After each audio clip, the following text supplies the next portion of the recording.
So in this video, ang pag-uusapan natin is all about risk-reward ratio. Kung hindi mo pa na-apply ito sa pag-trade mo and you are just taking random trades, random lot sizes, random stop loss and take profit, yung parang nag-freestyle ka lang sa pag-trade mo, then you are making the biggest mistake.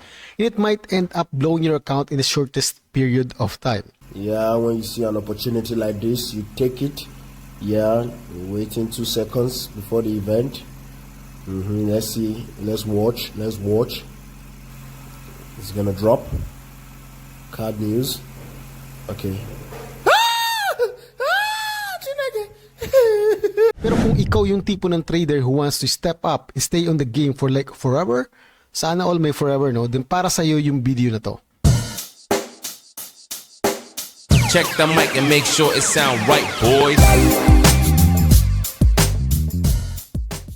So based sa statistics, those traders na tumatagal sa trading industry are those traders na nauunawaan or mayroong sinusunod na proper risk-reward ratio or proper risk management sa pag-trade nila. According kay Google, a proper risk management is necessary to protect traders from catastrophic losses.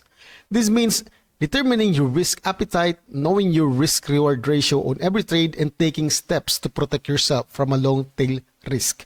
Ibig sabihin, having a proper risk management or knowing your proper risk-reward ratio sa pag-trade will help you stay on the game or may iwasan mo na yung masunugan ng account.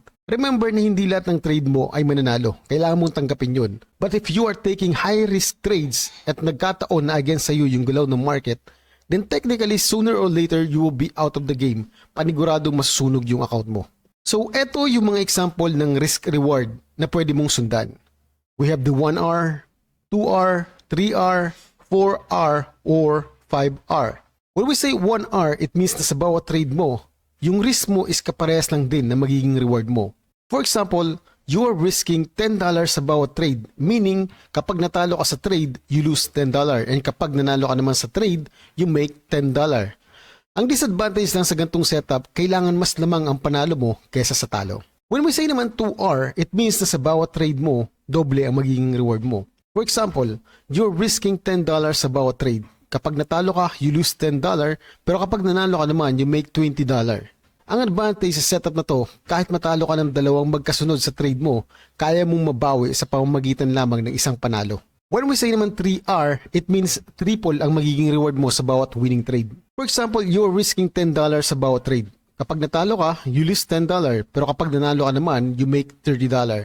And if you are still watching this video hanggang sa ngayon, you know na kapag natalo ka ng 3 magkasunod na trade, kaya mong mabawi sa pamamagitan lamang ng isang winning trade. So let's give you a concrete example gamit lamang ang 2R risk-reward ratio. For example, sa 10 trades mo, you lose 6 trades and ang 4 lang ang panalo mo.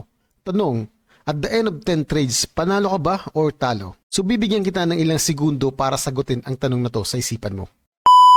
Sigurado sa mga oras na to, meron ka ng sagot sa isipan mo, tama ba? Pero subukan natin computein yung 10 trades using only 2R. For example, you have $100 trading capital and sa 6 trades mo, since $10 ang risk mo sa bawat trade, it means natalo ka ng $60, tama?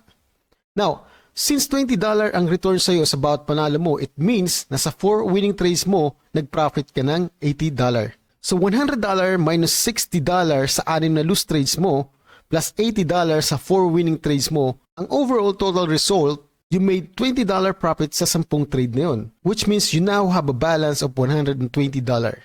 So meaning sa 10 trades mo, kahit mas namang ang talo kaysa panalo, at the end of 10 trades, panalo ka pa din. That is the power of having a proper risk-reward ratio sa pagtitrade mo. So I guess that's it for today's video and I hope na may apply mo ang information na to sa pagtitrade mo. And if tingin mo na nakatulong sa iyo ang video na to, don't forget to support this channel by smashing that like and subscribe button para lagi kitang ma-update sa mga bagong video. And again, thank you for watching. God bless sa lahat and happy trading.